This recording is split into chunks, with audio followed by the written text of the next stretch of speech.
is starting up, we always get you exclusive interviews, and so here's another one. Now this one is a startup that's managed to raise as much as $21 million for a product that hasn't been launched yet. It's the hottest story in the cloud. Sudhir Syal caught up with cloud desktop startup Nivio for this exclusive. Ever use Internet Explorer on your iPhone, or for that matter, a PC environment on your Mac? Well, that's the experience Palo Alto and New Delhi headquartered Nivio serves up through its Ubiquiti environment. Nivio works out of N-Center and N-Drive. While the former provides you with access to a number of software applications on the cloud, the latter helps you save data, which is synced across your multiple devices. Think Dropbox on steroids, or a virtual layer which brings together your three screens, the computer, mobile and tablet. It's been a 7-year-long goal for Nivio, which just got fresh fuel with $21 million in funding. We caught up with Sachin and started the interview by asking him about the big fundraising. Yes, actually, we've been very fortunate. God shone His light. We raised $21 million for Nivio. We closed around yesterday, so we made the announcement publicly as well.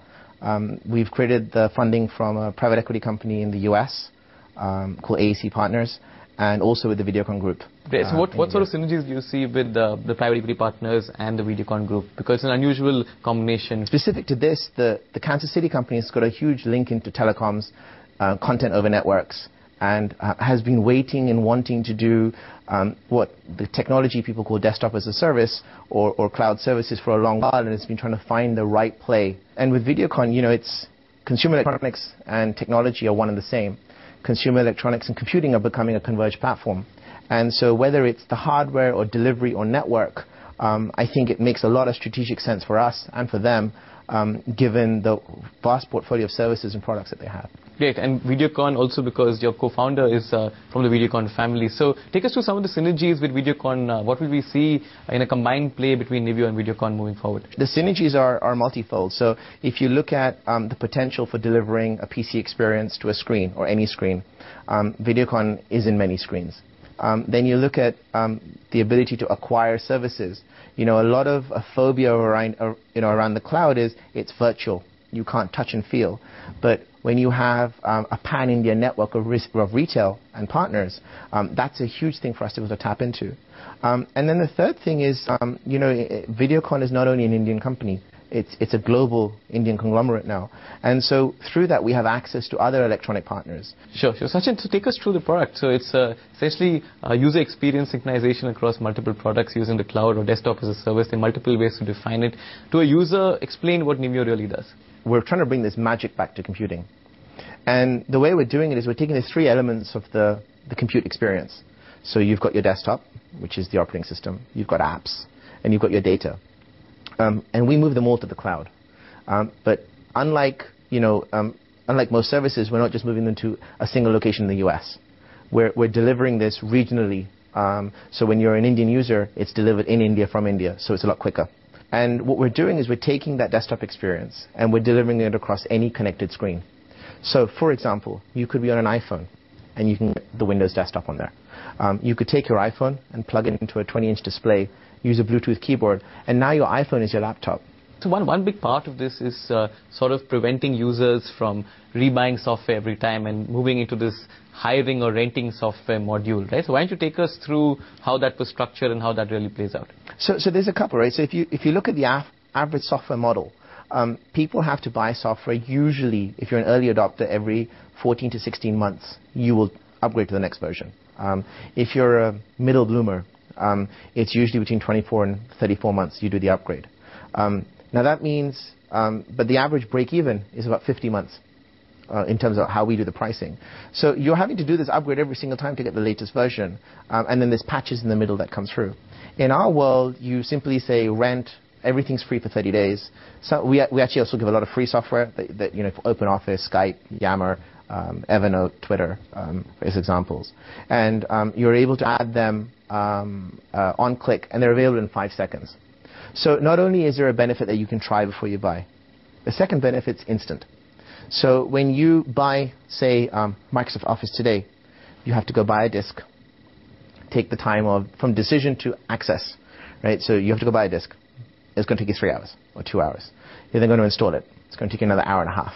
Then you're going to set it up, get it going. So you're minimum 6 hours, maximum 3 days before you've actually got what you wanted, especially if you ordered it online or you've downloaded it.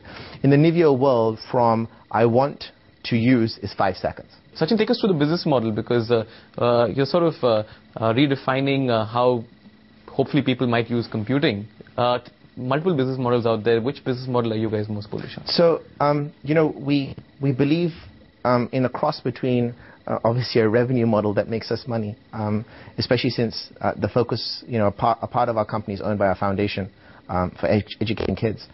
So making revenue is very important. The second part of it is that, we also believe in the freemium model, that, you need to give something to the user in between him paying, so the relationship is maintained. So we give 10 gigs of storage for free for life. We don't ask any revenue from that, irrelevant of whether you pay us. And the beauty there is that customer can switch on Windows for a month, switch it off, get an app for a month, not get it later on. So there's a casual use case. When it comes to the app, we have a revenue share with the ISPs. So we pay, if we're paid $1, we pay a percentage of that back to the software vendor. So they've bought into the process that it's a per user per month model. In some of our core platform technology, it's not a per user per month, it's a per concurrent user per month. Sachin, the big bet you folks have taken, it's a very ambitious bet considering the amount of money you've raised, is that people are going to want to use an enabler which brings together and brings a ubiquitous experience, right? What convinces you about this bet that people are going to want to use something like Nivio to sort of bring together all their various devices? So I think it's a couple. I think one is, let's look at like some macro trends. So one is, what is this consumer doing? Because remember, we're not targeting the high-end enterprise. We're targeting that small business, that prosumer, the consumer, the SOHO, and the student. And let's look at what they do, right? So number one, they have these other activities they do in their life that are magical, and they just happen. This is the only experience as a headache. So that's one reason. Second thing is, we're seeing with broadband becoming more available, widespread, not only in India, but on a global basis. Whether it's LTE, 3G, fiber, DSL, pretty much you don't work unless you're online now. It's a high probability that you're going to be, when you're doing something productive or curation or even consumption of content, you're online. And what are the use cases? So if you're what I call a binary user, you use it every day for 8 hours, why would you use it? So you could tell, if you're a small business, you tell your people, bring your own device to work. Now you don't have to buy PCs for your customers. Number two, you have old machines. So you have Windows XP or Windows Vista. How do you run a Windows 7-like or a Windows 8-like experience? Today you'd have to upgrade your hardware, buy software, retrain people. You don't have to in our world. You go to a browser and it works instantly. And then you've got low-cost devices like the Chromebook.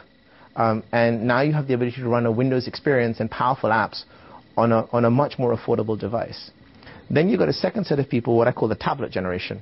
In the tablet generation are, my iPad's going to do everything, or my Android tablet's going to do everything. But what they've realized is that there is a real problem in productivity. And now what you've got is the ability to consume content in one personality, but on the same device have a second personality, which is curate content. What are Nivio's plans now? The money is in the bag. What are your plans over the short term? We have a painted picture, which is our 3-year outlook. It sounds very audacious, but we want to be a $3 billion business in 3 years, so October 2014. But in terms of kind of short term, we're looking at, we have a US release next week. We launch at Mobile World Conference in Barcelona for Europe. And then on March 20th, we release general availability of product in India. Fantastic. Sachin, it's been a pleasure having you on the show. Thank you so much for having us. Thank you very much. Thank you.